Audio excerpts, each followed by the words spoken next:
сайн байцгаана уу? Номын ертөнцийн клубын даглагч Батарч байна. Манай удаагийн байгаль экологийн тухай 50 подкастт Номын ертөнцийн клубын ахлагч Тэм Мэргэн ирсэн байна. За сайн байцгаана уу? Намайг Тэм Мэргэн гэдэг Номын ертөнцийн клубын ахлагч. Өнөөдөр би та бүхэндээ Бэмби ба Ой амьтад гэсэн номыг одоо хураангуулж ярихаар шийдлээ.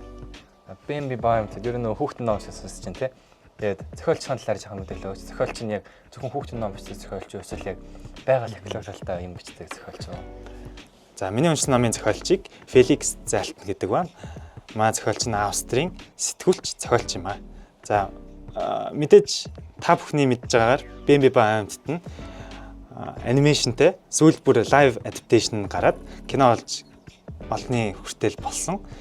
За эдгээр хоёр бүтээл одоо анимашн кино хоёр дээр нь яг хүүхдэд зориулсан байдалтай байдаг боловч яг манай номон дээр илүү тийм өсвөр насны хүүхдүүд том хүмүүст зориулсан буюу одоо маань зохиолч маань ерөөхдөө бол ихэнхдээ том хүмүүст зориулсан тийм уран бүтээл гаргадгаараа тийм онцлогтой. За тэгээд манай Бэмби ба Ой амьтад тэгээд ном дээр юуны тухай гардаг. Ер нь бол би хүүхэлдэйн кино үзсэн болохоор бас баг зэрэг санаж ин Бэмбигийн тухай гарна. Бас дээрээс Ой амьтадын тухай гарна.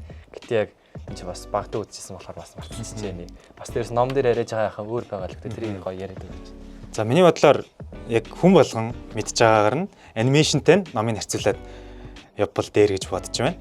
За мэдээж манай үе битгээл манай аав ээж нарын үеийн хүмүүс за дан ялангуяа барууны орны одоо ахин насны хүмүүс Бэмбиг үзэж одоо өссөн. Одоо бидний хувьд бол яг л нөгөө Порора гэдэгтэй адилхан одоо яг өсөхдөө үзсэн хүүхэлдэйн учраас маш зүрхэнд нь орсон байдаг л та. За үйл явдал номны маань хувьд бол Бэмбиг бүр төрхөөс нь ахуулаад одоо бүтэн амьдралын төрөвсөн байдаг. Энэ хугацаанд манай Бэмби одоо маш олон зүйлтэй одоо сар бэрхшээлтэй тулна. За харин анимашн дээр бол яг бидний мэдж байгаагаар ээжигээ алдна ганцаараа амьдарч сурж байгаа яг нэг хэсэг үйл явдлыг харуулсан байдаг. Энэнгүүрээ ном нь анимашнэрээ одоо ялгагдж байгаа. За мэдээж одоо ихэнх хүн мэдж байгаагаар анимашн дээр нь ээж нь өнгөрсний дараа хамаг үйл явдал нь өрнөдөг. За мэдээж номны хувьд бол бас маш чухал хэсэг яг үүнээс эхэлж байгаа. Ээж нь өнгөрснийхэн дараа яг хэрхэн байгальд дасан зохицоод бусад амьтдтай хэрхэн харьцаж байна гэдгийг бас харуулж байгаа тийм зохиол байгаамаа. Ер нь бол яг хүүхдэд ингээ харуулхад тохиромжтой гэсэн хэсгийг аваад тэгэл юу яцсан юм бэ штэ кино олгоцсон юм штэ кино хүүхдийн кино. Тэгээд танд энэ хүүхдийн кино ном хоёр аль нь илүү таалагдсан бэ? За яг миний хувьд бол ном нь маш их таалагдсан.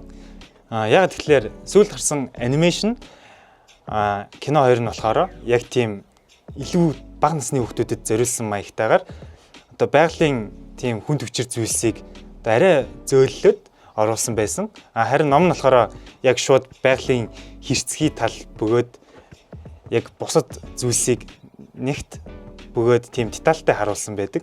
Үүгээрээ ер нь бол ном анимашн хоёр нь ялгагдж байгаа. Үүнээс болоод магадгүй насны хувьд зөрүүтэй хүмүүст ном болон анимашн нь тийм одоо бас аль нь ч таалагдах магадaltaй. Гэхдээ миний хувьд бол мэдээж ном нь бол маш сонирхолтой байсан. Энэ нь угаасаа баг ихэнх кино, хүүхдийн кино номоо угаасаа баг гүйцэтгэв шүү дээ. Найруулагч жүжигчид нэрээс хамааран тэгээд янз л байд. Тэгээд энэ ном ер нь тэгээд адал явдал талдаа ном юм шиг тий. Тэгээд ямар нэгэн дуртай үйл явдал хэсэг гарсан уу бүр зүрхэнд чинь сэтгэлцэн үлдээд ер нь Бэмби номыг харангууд хамгийн түрүүнд боддог. Бэмби чинь ингэжсэн шүү дээ. Энд чинь тэгжсэн шүү дээ. Тэгээд ер нь надад бол хүүхдийн киноноос нь үлдсэн тэр тоо сэтгэл нь ээж нь өгөх хэлээд. Яагаад гэдэг юм бэ? Ээж нь өгсөн л энэ сэтгэл зоосон мэт. Таны хувьд номноос юу сэтгэл зоосон бэ? Мэдээж номер 1-т яг бүх хүмүүсийн зүрхэнд мэдээж яг ээж нь өнгөрдөг хэсэг бол маш хамгийн тийм гүн үлдсэн байдаг.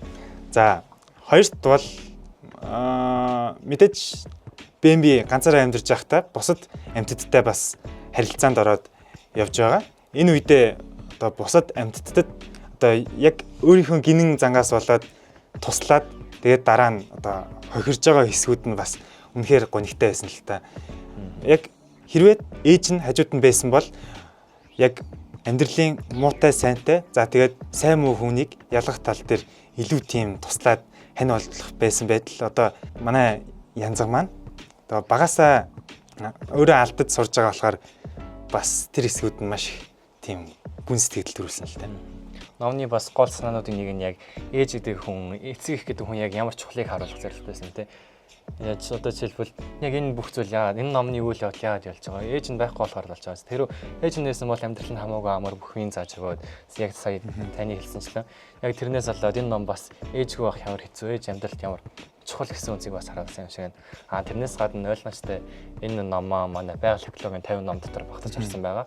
Яг тухайн ном маань байгаль экологтой яаж холбогдож байгаа вэ? За, үүний хувьд мэдээж яг кинон дээр бол хүнийг бол хүмүүсээ илүү тийм дүр маягаар нь илүү тийм детальтай харуулсан. Харин ном дээр бол the man буюу яг хүн гэсэн бүр яг нийтэд нь нэршлэр одоо яг хүнийг одоо байгаль орчинд ямар тийм хор учралтай зүйл тийм үйлдэж байгаа. Одоо яг 1900-аад он гэхээр яг аж үйлдвэрлэлжилт ихэлсэн. Яг хүмүүсийн тийм буруутай үйл ажиллагаанаас болоод одоо модгүй жилт ч юм уу, цөлжилт ч юм уу үүсч эхэлж исэн үе.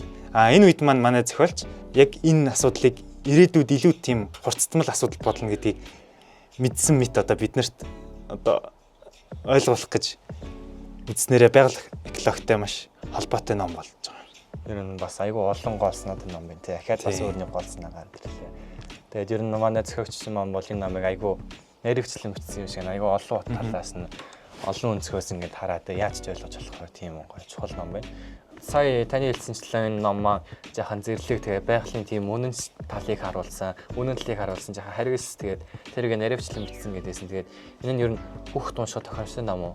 Бас дээрэс нь хит хүүхд тал руугаа бас томчуудын хувьд хит хүүхд тал руугаа байж магадгүй. Тэгээд насанд хүрэвчд уншихад бас тохиромжтой ном уу? За, наадахны чинь хувьд бол миний хувьд бол яг бүр бага насны тий одоо жишээ нь 1-2 дугаар ангийн хүүхд уншихад бол мэдээж маш тохиромжгүй ном. Ягаад тэгэхээр айгүй тийм хэрцгий ном л та.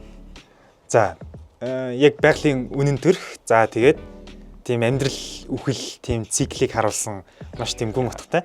За, тэгээд яг насанд хүрсэн хүмүүсийн хувьд бол бас нэг зөвлөхгүй.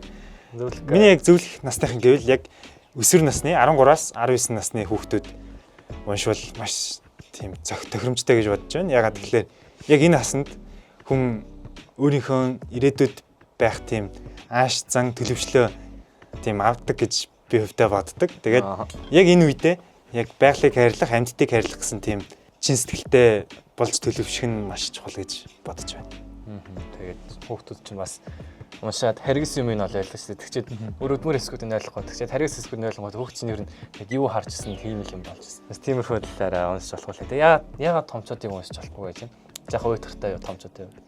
Яг уу томчуудын хувьд бол мэдээж жоохон тийм ер нь л маань томчууд чинь бөөнөрө үзээд өссөн болохоор бас байгалийн хатуу хөтөө зүйлсийг өөрсдөө баг бие дээрээ мэдрээд үзсэн болохоор бас дэмээл гэж бодож байна. За манай 50 номын уралдаа маань үргэлжилсээрээ болно. Хэрв бидний санал өгөх бол манай Facebook пэйж рүү холбогдож олно. Бас дээрс нь доор байгаа линктээр дараад бидэнтэй холбогдоод нээлттэй байгаа шүү.